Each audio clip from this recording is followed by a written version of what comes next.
We have Neil Mathweg from formerly The Onion Juice, now Agent Rise. Fantastic podcast that you should all check out if you're listening to this one for sure. Neil, hello. Thank you so much for joining us. Thank you so much for having me. Like this is a new thing now, which I'm really excited about. Like this is big. If we've got a little bit of a twist of a name, it becomes a new show, and it like smells new too, right? Like this is good. Yeah, I'm smelling something new. That's great. All right, so I typically start these shows off by asking you just to tell everybody a little bit about yourself and kind of your business now. You're, not just a realtor. You've got a huge business built around real estate. Let's just talk about that a little bit to give people a quick idea of where you're at, and then we'll kind of go through your history. You bet. So 17 years as a realtor, and I sell in Madison, Wisconsin. I lead a team here called the I Love Madison Home Team. And I have, I started when I was 12 years old, so that's why it's been, I'm not that old. No, that's a joke. That's a joke. Sell in Madison, Wisconsin, run a team. And we started the podcast a couple years ago. Actually, it's 4 years ago now, and it was to help agents that were in our firm. It was all from a gentleman that I was talking with that I was coaching, and he had said, man, everything that you just told me was awesome, but like, do you have it recorded anywhere? And if so, like, where can I find it? And I'm like, I don't have it recorded, but I easily could. And then that gave birth to the idea of forming a podcast. And we had the Onion Juice podcast. It was a different name. It was all about attracting business instead of chasing business. And then from there, our show morphed into more. We were covering more topics than just the attraction marketing. We were talking a lot about getting over fears and anxiety. We were talking about, business plans and actually, the attraction portion of what we teach is the third thing that we teach. So we felt the right thing. So we changed the name to Agent Rise, and we did that at the first of the year, and it's been a success, and people have embraced it. Even the old juicers are still on board with the idea of Agent Rise. And I'm one of those, by the way. I've been listening to the podcast. Must be awesome. From close to the beginning if it's been 4 years, because I've been in real estate coming up 7 years now, and I got into podcasts pretty early on, so I've been listening for a long time, man. Awesome. Thank you for that. That's great. Yeah, and we've got the clan now. You would fall into this category. You're an OJOG, an OG, or Onion Juice Original Gangster. # bam, there you are. Fantastic. If I had a gang sign to throw up, I would, but I don't want to start any wars, All right, fantastic. So let's talk about your journey into real estate. What were you doing before you even got into real estate, and what brought you and attracted you to the business in the first place? Yeah, I started a screen printing and embroidery business when I was in high school. We won the conference championship as a football team, and we wanted to get T-shirts, and I designed the T-shirt and sold a bunch of T-shirts, and then next thing you know, I'm the T-shirt salesman. So I did that for 6 years, sold that company when I was 23 years old, and then took that money and invested in real estate and got my career started as a realtor. So you invested in real estate, meaning invested in real estate properties for yourself as a landlord? I bought my first house right away, and then I got I got my license while I was still running the screen printing business, because actually one of my really good clients was an agent. Or not clients, customers, as selling him a bunch of T-shirts and sweatshirts that he would hand out and for his softball teams and whatnot. And he's like, dude, you would be a great realtor. And I was kind of starting to get burnt out from the screen printing and embroidery business. It was really a lot of deadlines, and I just didn't like it. I didn't know that real estate was full of deadlines either. But and I didn't like managing a bunch of people either. And now I manage a bunch of people, so who knows, But yeah, so he told me that I would be a really good realtor. So I got my license like kind of at night while I was running the screen printing company. And then that led to like, hey, I kind of like this idea. I might as well do something with it. And it was all in the same month that somebody offered to buy out my company. So yeah, it was a natural progression for me to get in. And I had about 6 months of income saved up because of the buyout. And so that gave me time to kind of get my business going, and it took right off for me. That's fantastic. So let's talk about that. Day one in the business, it took right off for you. That's great. For me, it was the exact opposite. Day one was dead all the way through 2 years of struggle until the third year where I finally broke through. And so to hear when somebody, hits the ground running, that's fantastic. Why don't you tell people how that happened? Yeah, I worked on my business instead of in my business a lot. I really focused on my marketing, and I did things that I don't coach today, because what I had with the ability to do graphics and the ability to communicate was abnormal. And I had a large database. I had over 600 customers at my screen printing and embroidery business that were all local business owners or leaders. And so I had a tribe of people on day one. And so I had all of that to my advantage. And that's why I was able to sell 36 homes my first year, is because I had that. Most people don't have that. And so what I coach is that you need to operate under a 3-pillar process. You need to have what we call a sphere of influence pillar, which you're gonna do to stay in touch with the people you know, like, and trust. And that list is usually around 100 people. These are people that you would invite to your wedding. These are people that you would feel comfortable inviting to a party. They're people that know you and you know them. And that list, I always encourage new agents or stuck agents to get that 100 going right away. And then we're going to mail to that database. I really believe in mailing. I'm a big techie guy. I love social media. I love email marketing. I love all of that. But there's so much power in the mailbox right now, because the mailbox is not noisy. Everything else is noisy. So I really believe in mailing your database. And we suggest either doing a newsletter or a Service for Life is another company that I really love. I love their newsletter. I love how generic and homemade it looks. It doesn't look like it's glossy and you just slapped your name on it. And another thing that we recommend, if those don't fit, is to write a letter every month and call it a letter of the heart, where you just talk about what's going on in your business, what's going on in your life, and it's just a real personal, warm and fuzzy letter. So that's really interesting, and there's a lot to dig into there. And let's hold off on that for a minute, because I want to get into that a little bit later. Let's stick with your first year and 36 transactions, you said? The first year, which is amazing, absolutely incredible. Yeah. Now, you mentioned you had a large database to begin with, which is great. Did you find it difficult, either awkward to approach them or difficult in actually converting them from customers from your t-shirt printing business to real estate? Yeah. It all started with a great announcement letter. The announcement letter that was handed to me from my brokerage firm was made me out to look like I was perfect, that I had it all together, and that I'm now this high and mighty realtor. And I read the letter and I'm like, this isn't me. And so I had enough wisdom at that time to know that I needed to speak to my audience in a genuine kind of fashion, and that I needed to ask for an opportunity. And so what I did, that letter, is I completely scratched it, and the letter said that, I'm now switching from running this business. I had sold the business. I introduced the new owners, and I'm now getting into real estate. And I have a passion and a calling towards real estate. I also said that it's not likely, or that 87%, I don't know what the percentage at the time was. Now it's 87, but 87% of agents don't make it past 5 years. And I said, so it's a really challenging business, and I know the only way that I'm going to make it is with your help. And so I'm asking for an opportunity. I have a strong team behind me, and I asked for that opportunity. It was so key for me to do that, and that's what kicked off my business. And so I got a few phone calls from that letter, and then from there I started a newsletter called Mathweg Monday, or no, it was called the Mathweg Minute. And I started writing a newsletter, and I followed up and I mailed out that newsletter every month.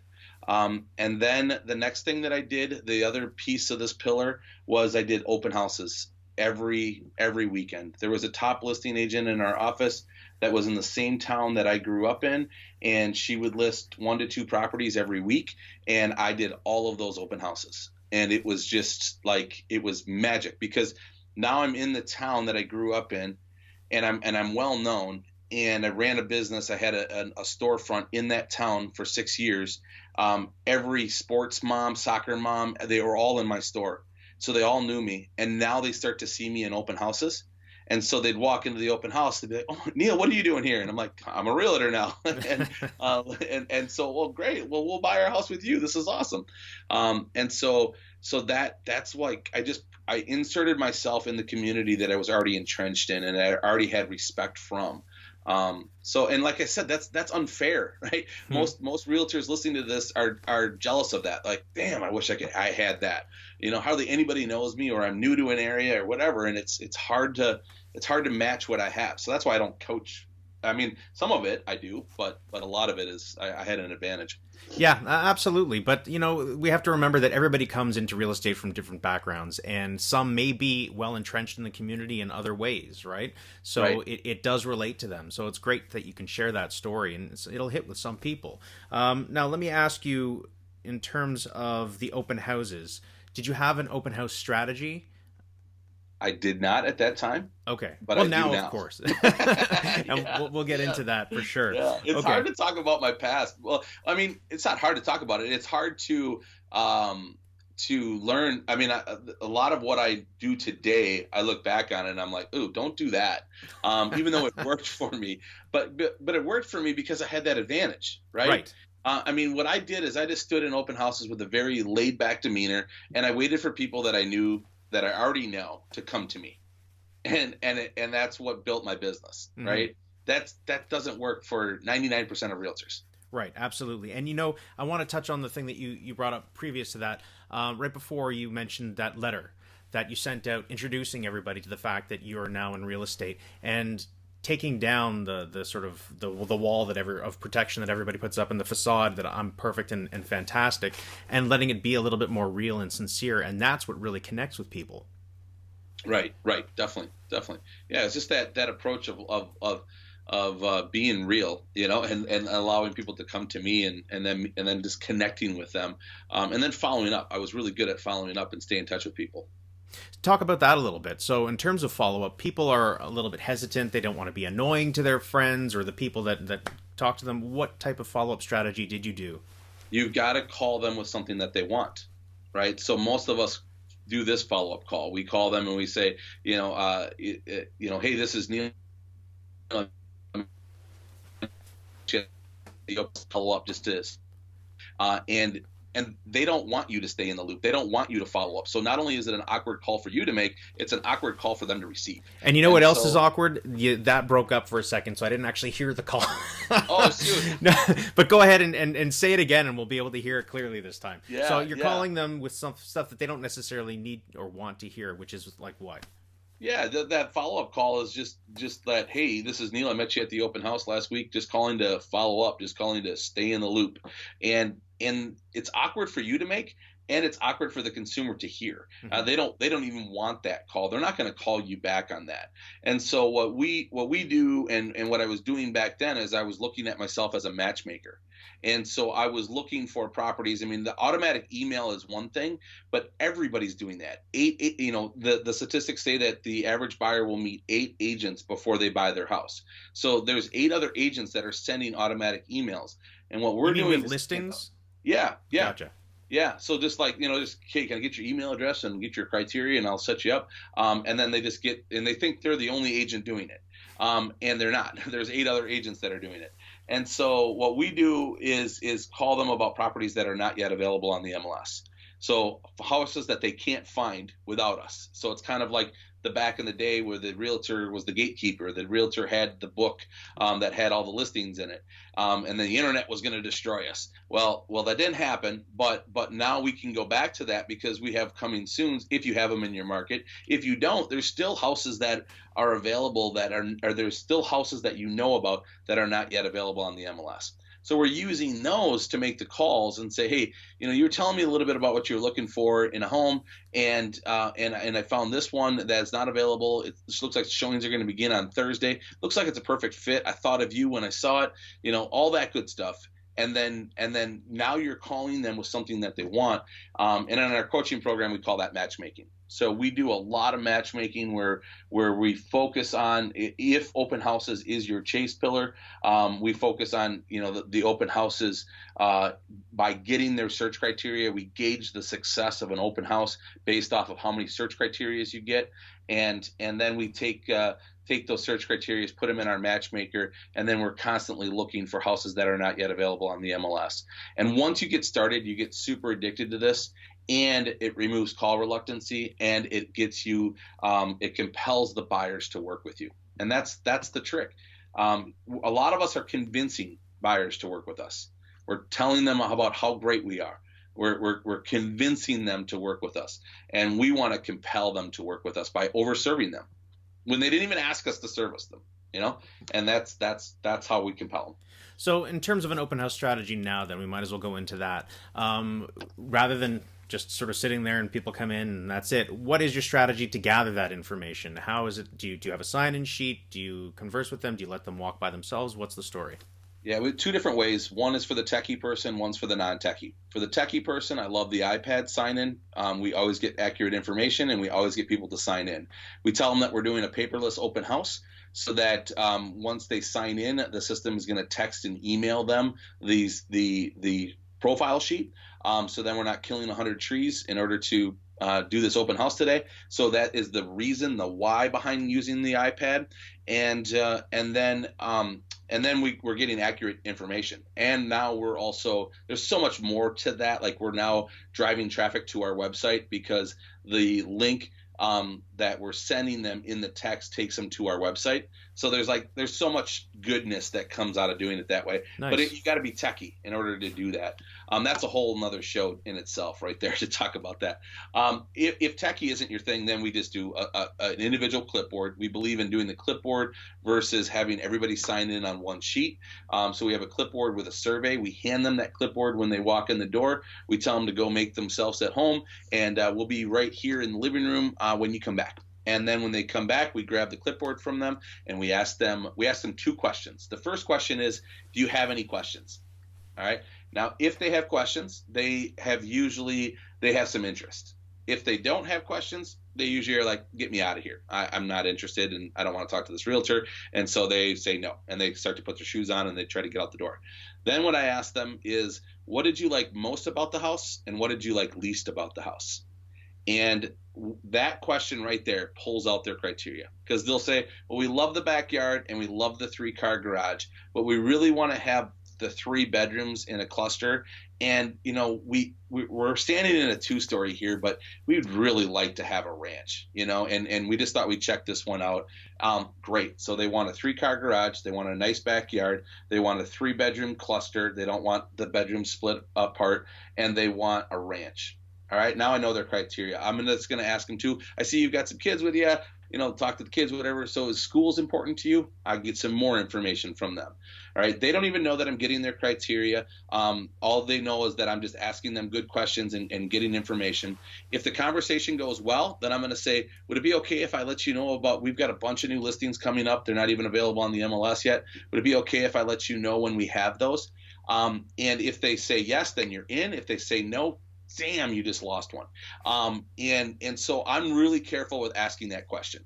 Like, if the person's really standoffish with me and they're like trying to get out the door, I am not going to ask them for permission. But if it's a good conversation and it feels right and I'm like want to go for it, then I'm going to ask the question.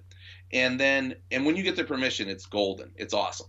And if you don't get their permission, that doesn't mean you still can't call them. You have their contact information now. And so now what we do is then we call them and we'll say, hey, I met you at the open house the other day. You were telling me you're looking for a 3-bedroom ranch with a 3-car garage. I just found this one. Or maybe it only has a 2-car garage, or maybe something's missing in their criteria. Acknowledge what's missing, because that really shows that you listened, and say, I think this is a perfect house. Or one of them I matched with a couple weeks ago. It was a family of 4, and everything that they were looking for was not in this house. It was not a match as far as the house went, but it was next. The backyard walked into a park. So the backyard backed up right up to a park. So I called them and I said, hey, okay, I know you're looking for a ranch. I know you're looking for this, and that. This house doesn't have that. However, it's in your price range. It's in the school district that you want, and the backyard is a park. And she's like, oh my gosh, we got to see it. And it ended up not being a fit. The house actually had a smell to it. It was weird. Just wasn't a good fit. They loved the idea of the park, but everything else about it was off. But what it did is it solidified the relationship, right? It compelled her to want to work with me. It showed that I was listening. It showed that I cared. And that's what what began to win in me compelling her to work with me. Now, let me ask you a question, because I don't know, do you have buyer representation where you're working? We do, and we have what's designated agency is what our state allows us to do. So we don't have to sign buyer agency in the first meaningful contact. I used to have to do that. I can go show a buyer a property without any agency. I just have to have agency before I begin to negotiate. So that's our state law. And yes, that's a great point. If you've got different laws where you have to have a buyer agency with somebody, or disclose agency before you can show them a property, then insert that step to take care of your law. Match make, but then before you go show the property, say, hey, can we meet at my office or meet at a coffee shop for 15 minutes before we go see this house? And that's also good safety practice too, right? Like I'm horrible about safety because I don't have to think about it, but I should be, but I don't. And so you insert your safety techniques, insert your law techniques and insert your safety techniques on what you need to do in your state. So great point. Now, in terms of business practices, though, along with that, do you want to get them under contract? Because I don't know what it's like there. I don't know how many realtors you're competing with there. Here, it's like you're a small fish in a massive ocean. There are an enormous amount of realtors in my board. Mm-hmm. So it's very typical for people to just sort of hop from one to the other and kind of do their thing. Now, if you, from a business perspective, want to create some loyalty and nail them down between you to them and them to you, it's often suggested that you meet up to sign some sort of agreement beforehand. Yeah.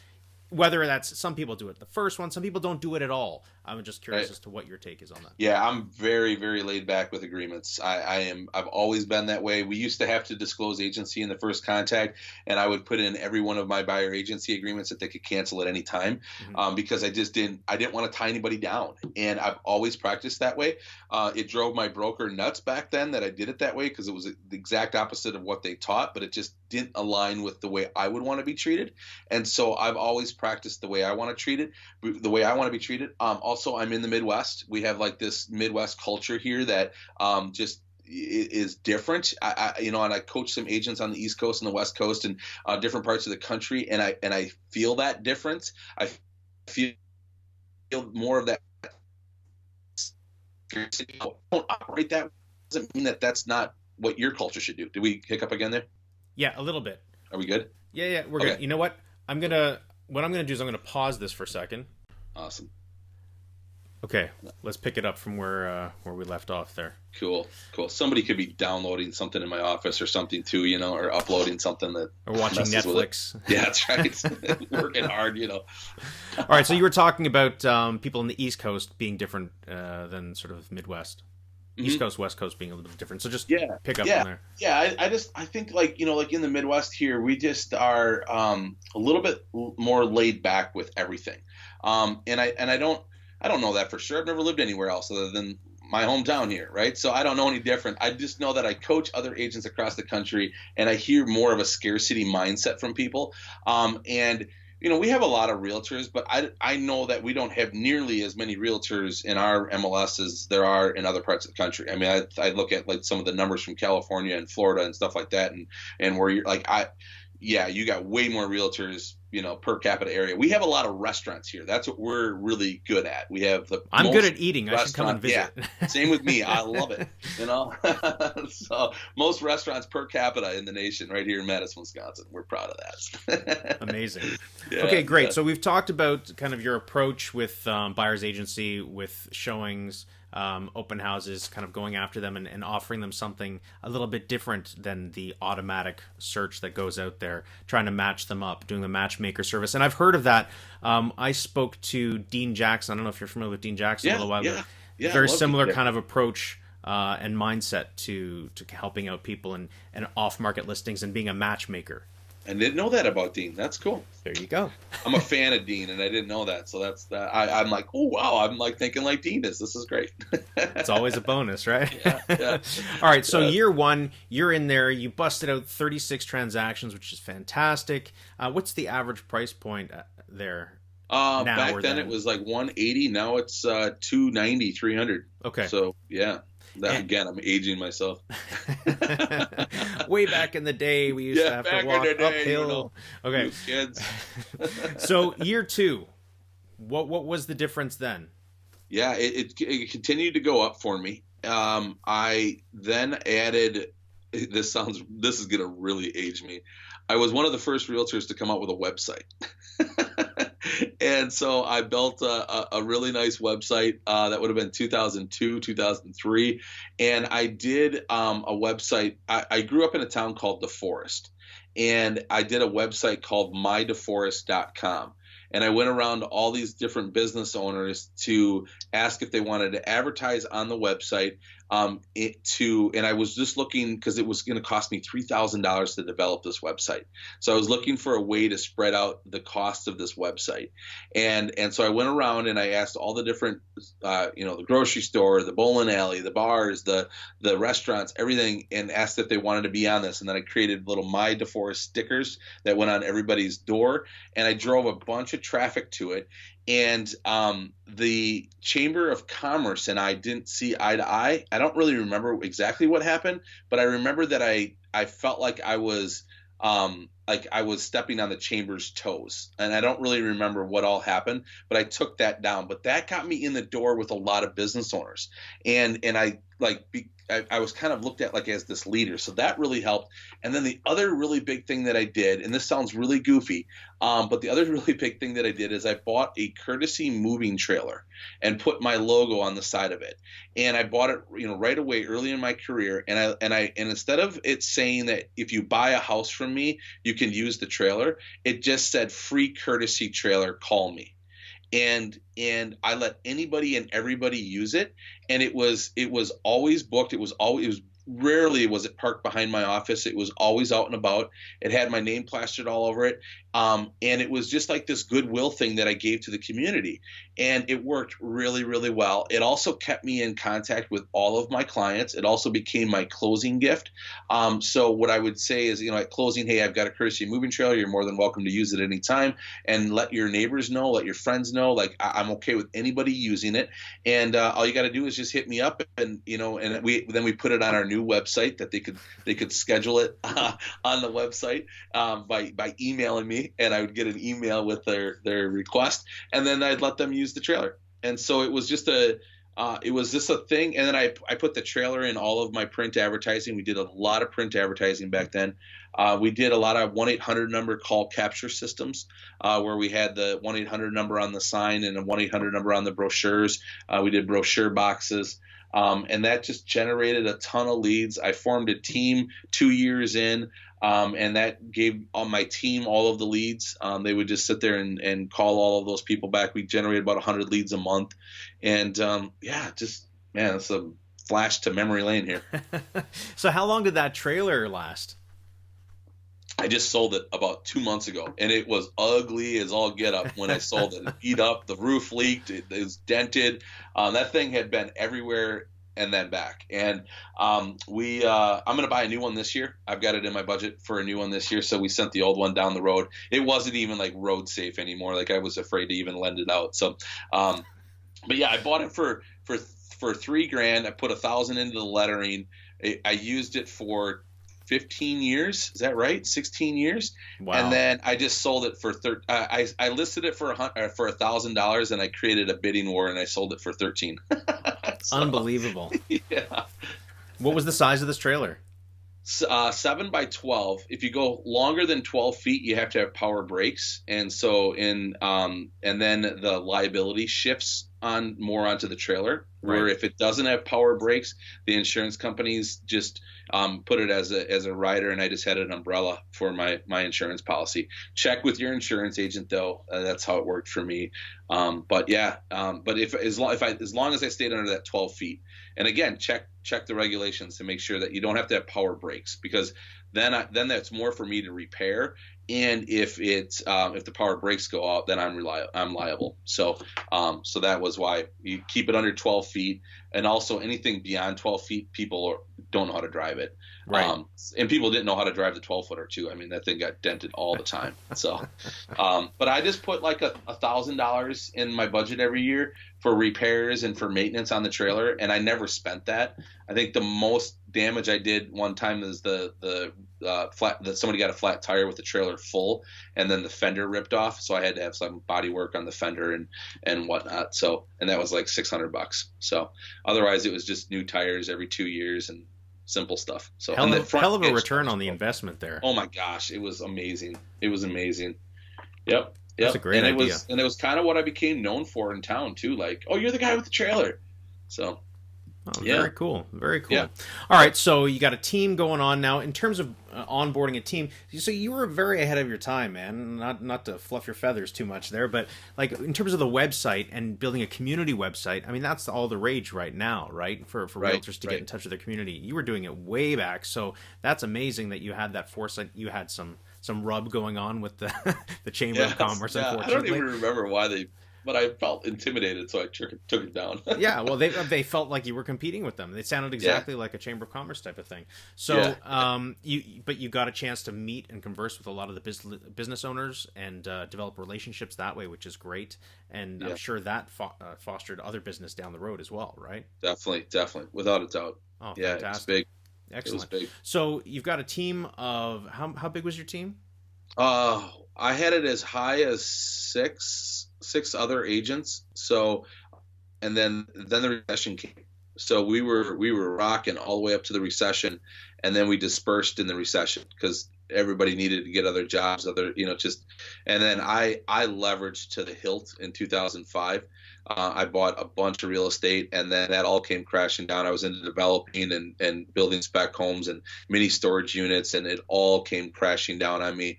My wife and I lost $264,000 in the recession, and vowed to pay it all back. And so, in order to pay it all back and not file bankruptcy, we had to sell everything.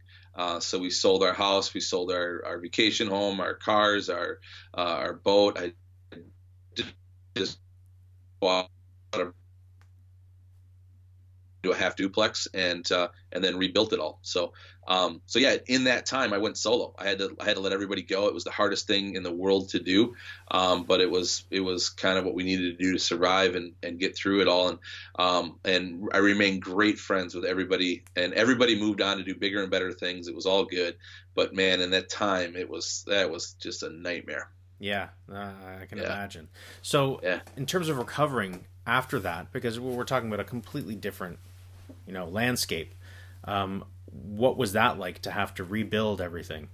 Yeah. At the bottom of it all, it was. I'm looking back on it all. I'm so grateful I went through it. It strengthened my marriage with my wife. It totally humbled me. I was starting to get this big ego. It totally humbled me. It changed the way I did business. Instead of having the heart of a salesman, I went with the approach of having the heart of a teacher. I went through Dave Ramsey's Financial Peace University, and that changed my life. It led me back to church. It led me to Christ. Like it was just a huge change in my life. I also fought addictions during the recession, and I became addicted to marijuana. I was just so over the top stressed out with selling all these properties and with just the amount of cash that I was losing. My parents had to co-sign for stuff for me. It was just a horrible time. So I turned to drugs to cope with it. And then I kicked that addiction. God cut my chains in 2010, January 1st of 2010.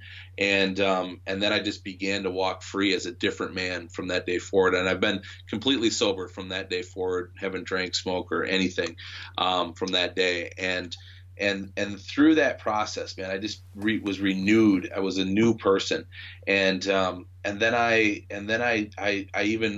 took a different approach to business.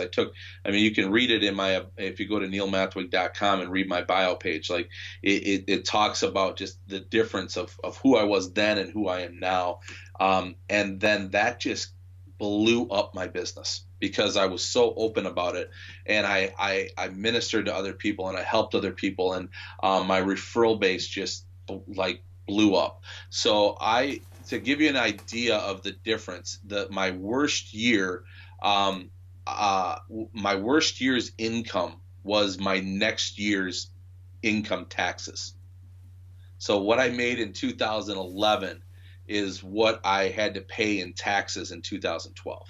So that's how an example of how much it blew up by breaking free. And then 13 and 14 was just absolutely insane for me. I came out of the recession with fear. I came out of the recession with not wanting to hire people because it was so hard for me to let people go. So I just put my head down and I worked.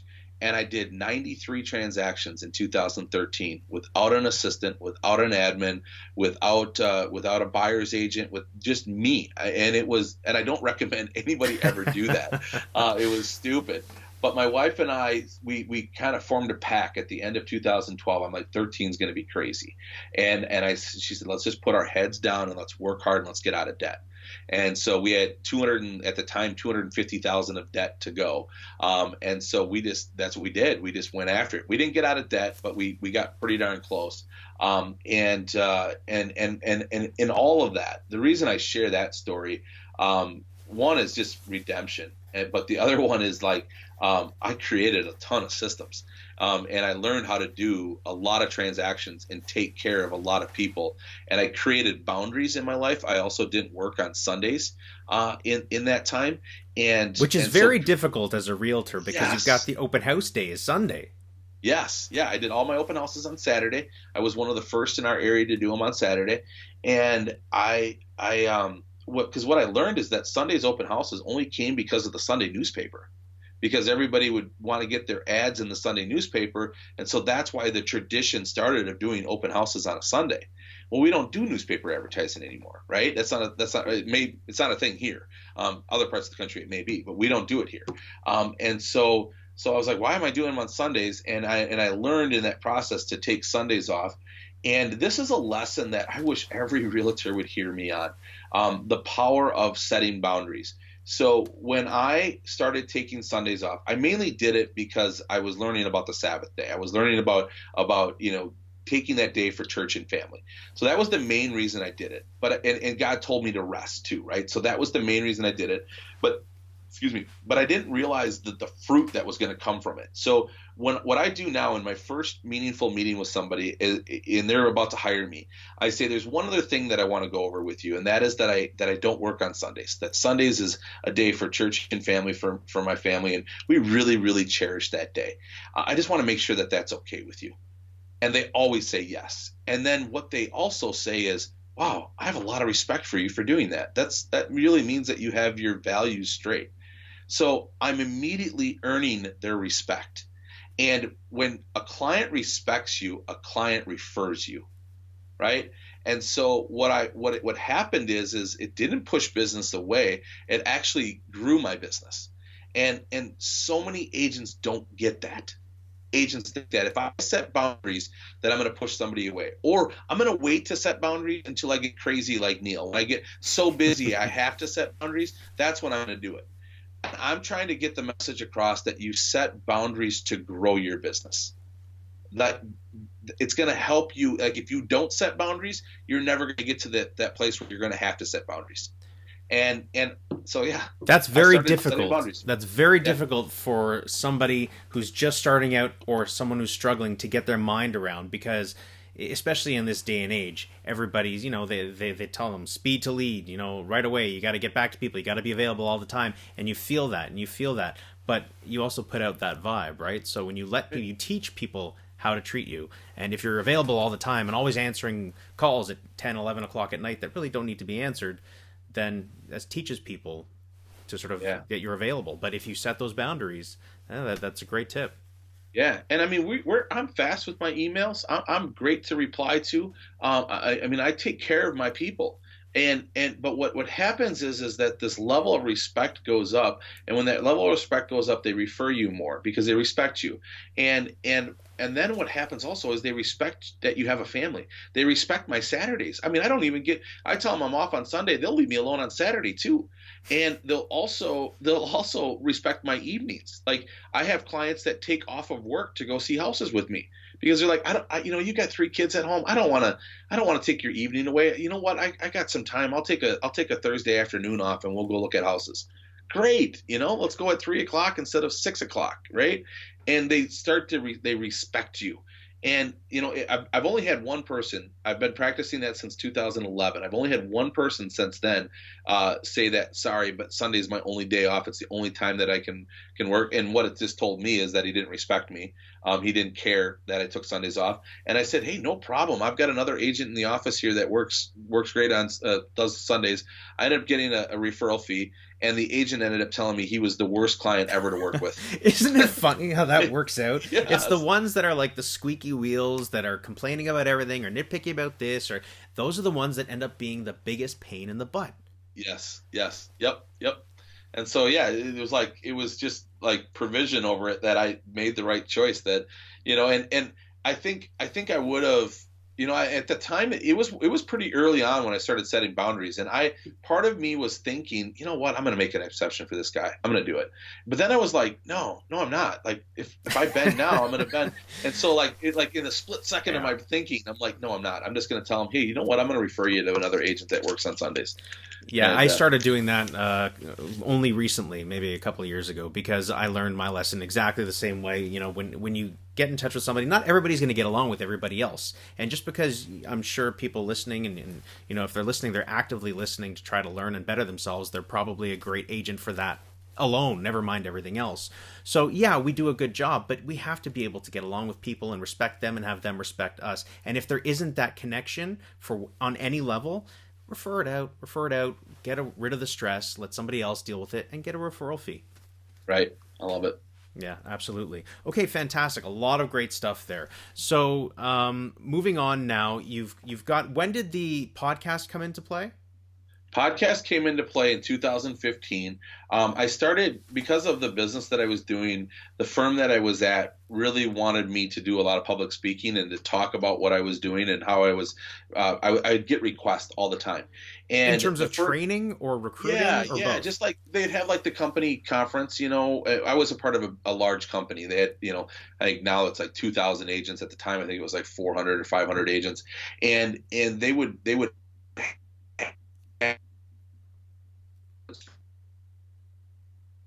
every time I got the opportunity to teach, I would like get giddy about it. Like I'm like, oh, I just love this. And we'd get new agents in the office, and I would like get excited to take them out to lunch and to like teach them things and to like help them get going and then see them flourish. And it just excited me.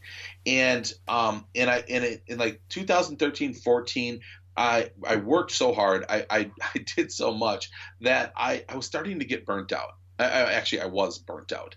I was riddled with anxiety. I was riddled with fear. I used to cope with all of that with self-medicating myself. And I was really at this point where I was just super, super burnt out, stressed out. And another firm in the area here, very well respected, I love, great people, came to me and asked me if I would consider leading their company and being a CEO of their company and coaching and training. And I wouldn't be able to sell anymore. I would have to get out of sales, but I would be able to bring my network into the company and lead a company. And it was a 22-man team at the time, and we wanted to get up over 50. We ended up tripling the size of the company in a 3-year period. We went up all the way up to 80 agents, and it was my dream job. I absolutely loved it. I got to coach agents, I got to mentor agents, I got to grow a company. It was everything that I loved, but it was a glass ceiling. Right, like I was growing in that, but I had like other desires. I had, and it was in that time that I started the Onion Juice podcast. It was because I started coaching 2015, and so I started the podcast to help agents in our office. Then we used it kind of as a recruiting tool for the company, because you would hear my teachings and stuff like that. You're like, oh, I want to come be a part of that. So it worked in that sense. But then at the same time, I started writing a coaching program.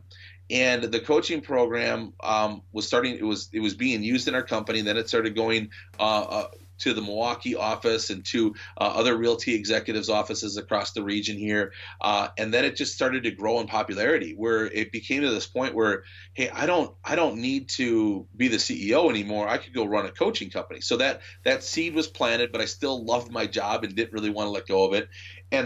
Excuse me. And then I had this desire to get back into sales. I had this desire to start what we started called the I Love Madison Home Team, and it's the I Love Madison show, and where we document Madison to help people that are new to Madison get connected to people, places, and events.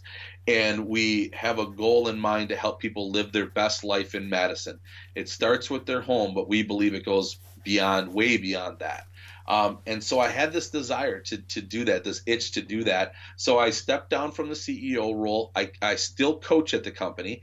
I launched Neil Mathweg Coaching. I rebranded the Onion Juice podcast to be Agent Rise, which is the name of my coaching program. And then we launched the I Love Madison Home Team and the I Love Madison show. So I just did all of that just a little bit over a year ago. And so last November, we celebrated our 1 year. So it's kind of it was kind of a rebirth of everything, and it's great. I've got an amazing team. We've got 2 agents on my team right now. They're both fantastic and love them dearly. We've got a great transaction coordinator. We've got great branding. I've got a team of writers. I got a team of videographers. We're living the dream. It's a blast. That's amazing. So there are a few things that I want to ask you. Let's take a few steps back in those years that you were burning out, 2013, 2014. Yeah. You were doing, almost 100 transactions by yourself. What was your daily schedule like? Did you have it kind of regimented, or was it just sort of flying all over the place? What was it like? No, I was in the office, not just waking up. I was in the office by 5 a.m. and I would go home for dinner, and then I would be back out, and I would get home about 8 or 9 every night. And I was completely sober, so there was no partying in there at all. That sounds like my party days, kind of, but no, I mean, I was just grinding, and I had a system for everything. So for like the buyers that I worked with, I never let buyers ride in the car with me because I couldn't. I didn't have time to pick them up and take them back. So I'd meet them at the first house. I had a rule that they couldn't see more than 5 houses at a time because I just didn't have the time. So we'd go see maximum of 5 houses at a time. And I told them that they're going to be scheduled on the 15-minute mark. So every house is every 15 minutes. And I would schedule them. The reason I would have to get in the office so early in the morning was so that I could schedule the tours. And this was before the day where you scheduled everything online. I had to call in 2013, 14. I still had to call all the showing lines to get all these appointments set up.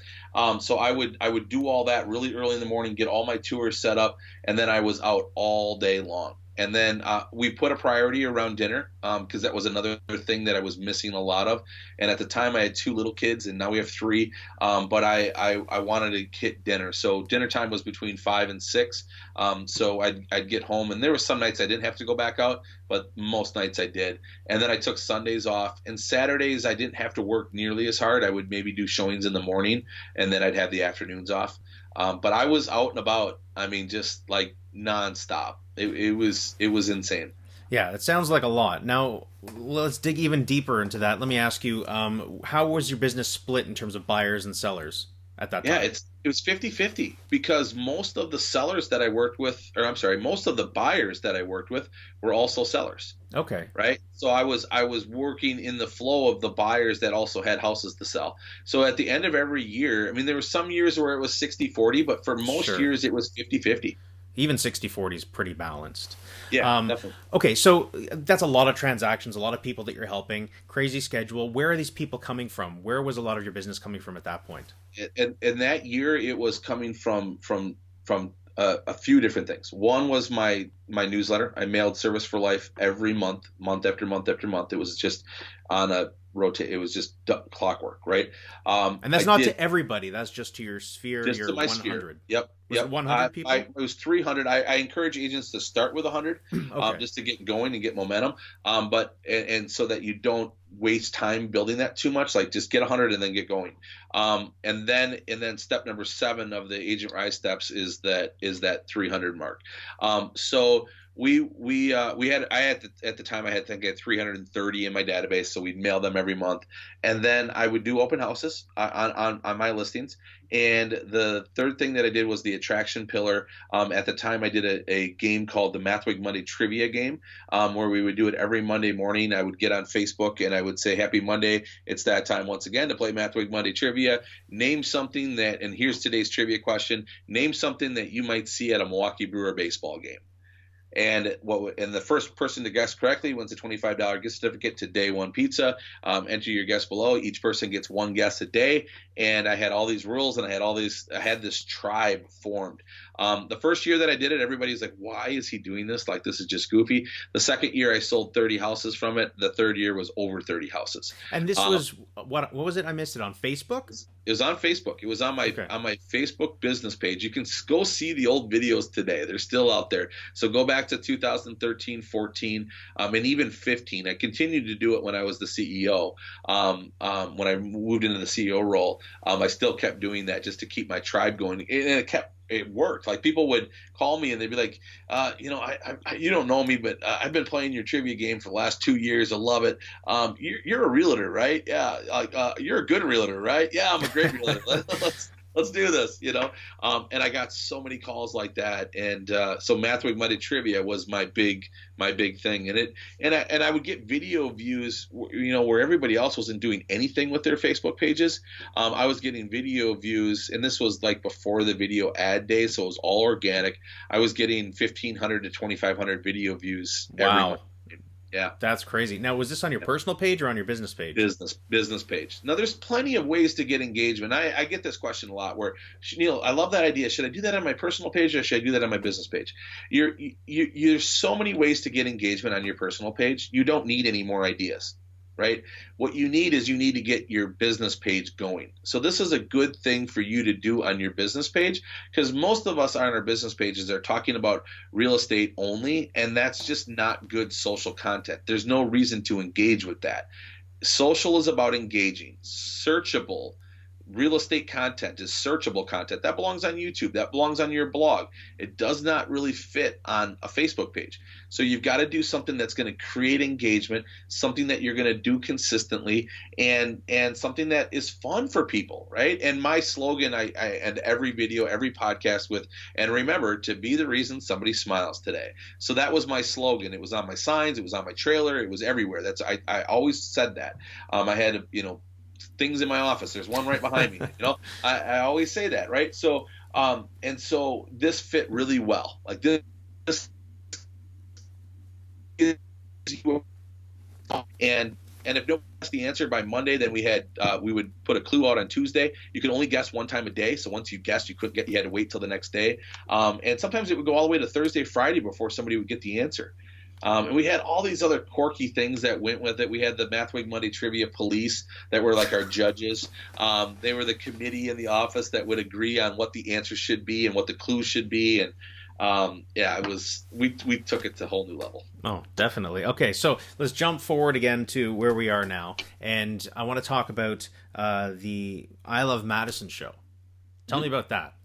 Yeah, so we started the show to document people, places, and events in Madison. And we started out as a podcast. It failed miserably. We got about 100 to 200 downloads per episode. And we then we started doing videos at the same time. And we were getting video views of anywhere from 2,500 to 25,000.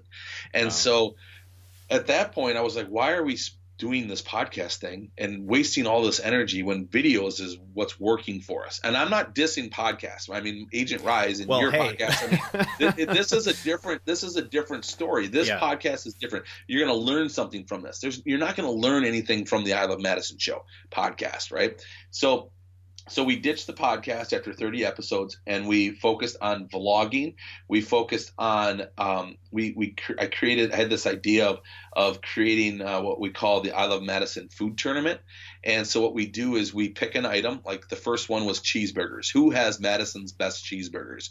And what we did is we did the first round is we did a post, and we had people vote. We received about I don't know, 600-700 entries of saying, hey, they have the best burger. They have the best burger. We then compiled it into a top 10 and went into the second round. And then in the second round, it was a poll. Out of these 10, who is your favorite? And everybody could vote. Again, another 600 to 800 entries came in. And then we're also collecting email addresses with all these entries too. So that was another great thing. And then it gets down to the final four, and then we do a versus. We do the number 1 seed versus the number 4 seed, and the number 2 seed versus the number 3 seed in a poll.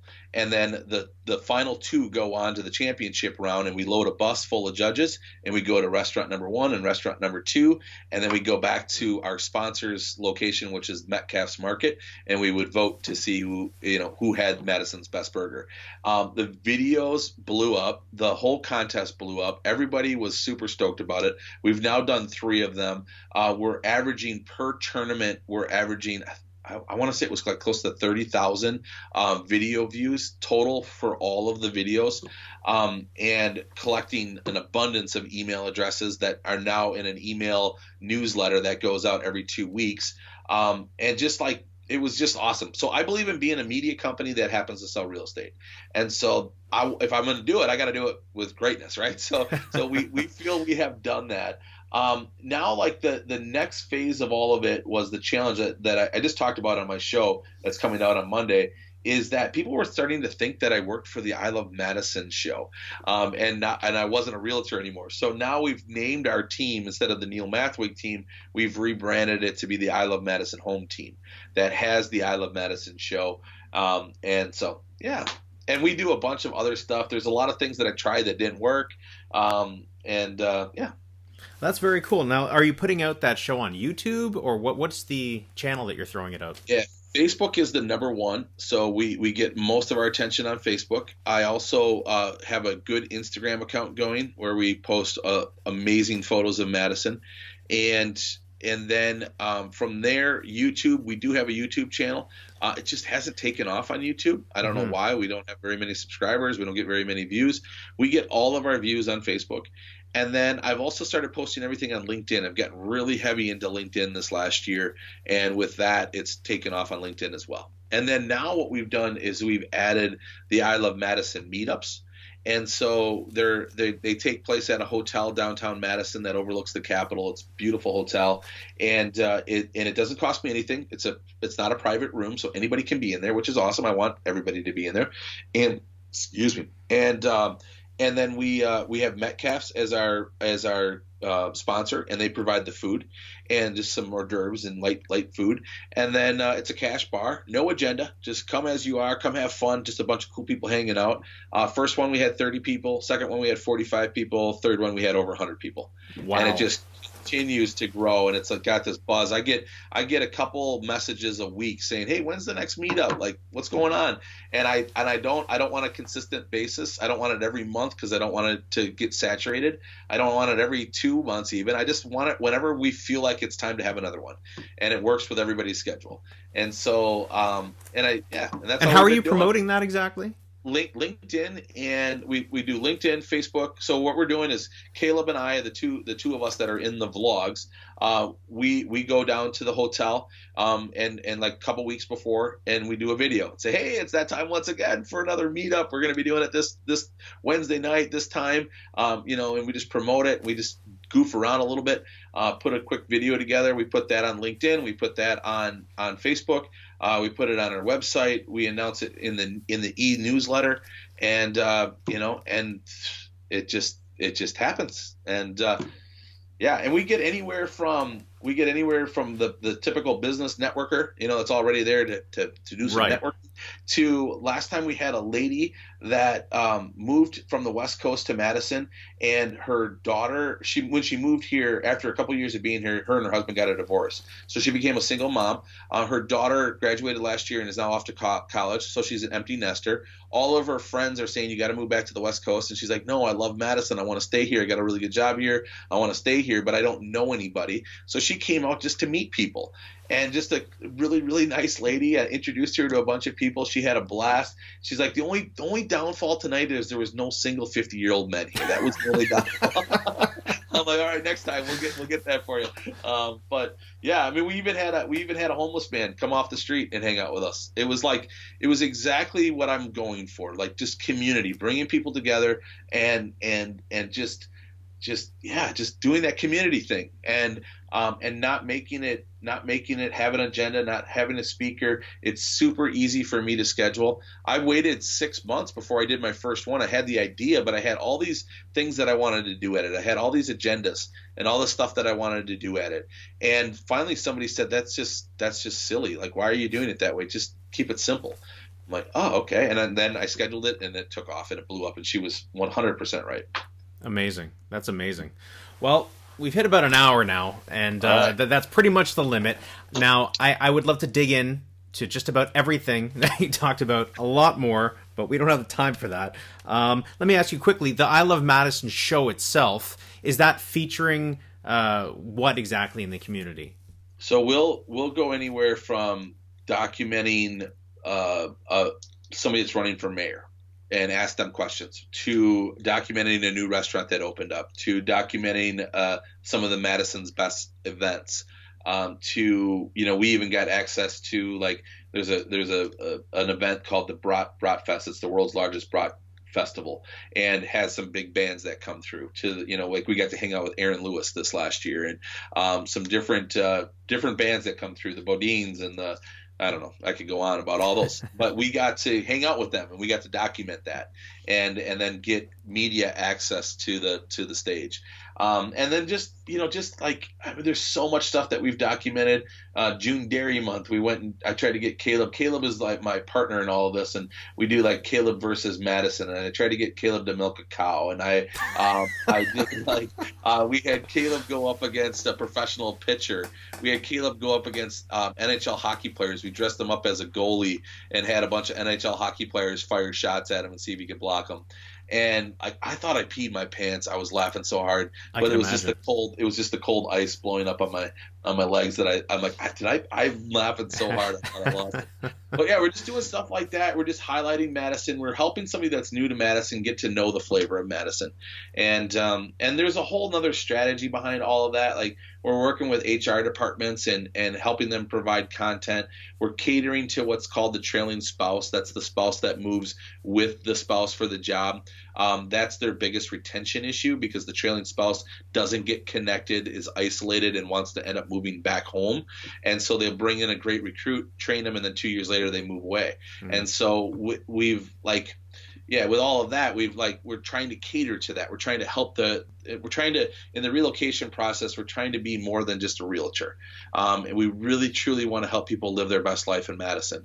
And so however we can do that, by bringing people together, by putting funny videos out, by documenting Madison, by introducing nonprofits. We're doing a lot of stuff with nonprofits. So there's just a lot of,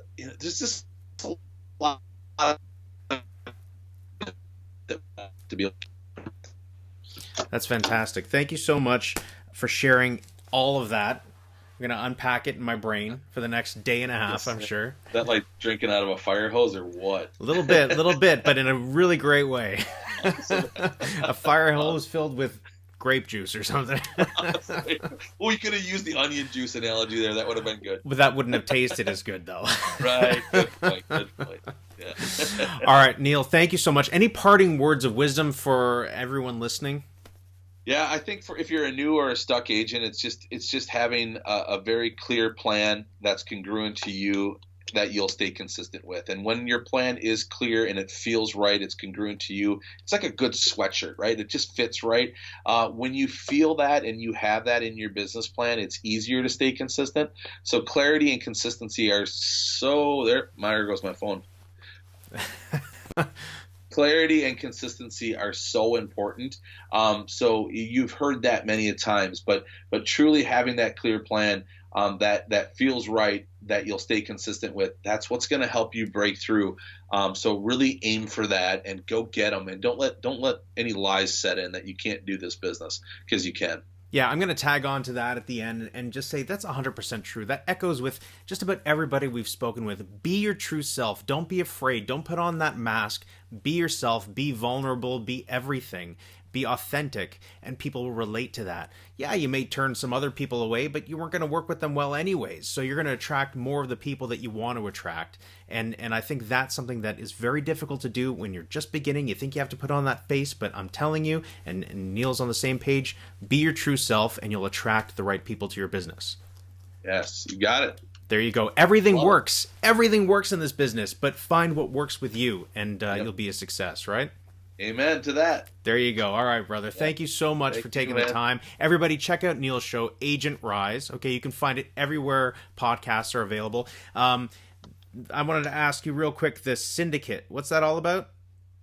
Oh, the industry syndicate. Industry syndicate, yes. Yeah. So the industry syndicate is a conglomerate of other like-minded podcasts that like the Agent Rise podcast, where we have a network of podcasts. So go check it out at the industrysyndicate.com. And I'm waiting for my invite in the mail. Yeah, I was going to say, why aren't you in this? Well, I'm new. I'm brand new. I'm not even known, but I know some of the people in it, you included. So maybe one day we'll hook up. We'll talk about it. Connection. We can make this happen. Let's make it happen. There we go. All right. Thanks a lot, Neil. Everyone, check out his show. If you have any referrals, send them to the I Love Madison team in Wisconsin. Yeah. Yeah, we'd love it, man. Fantastic. That'd be great. Take care, everybody. Thank you.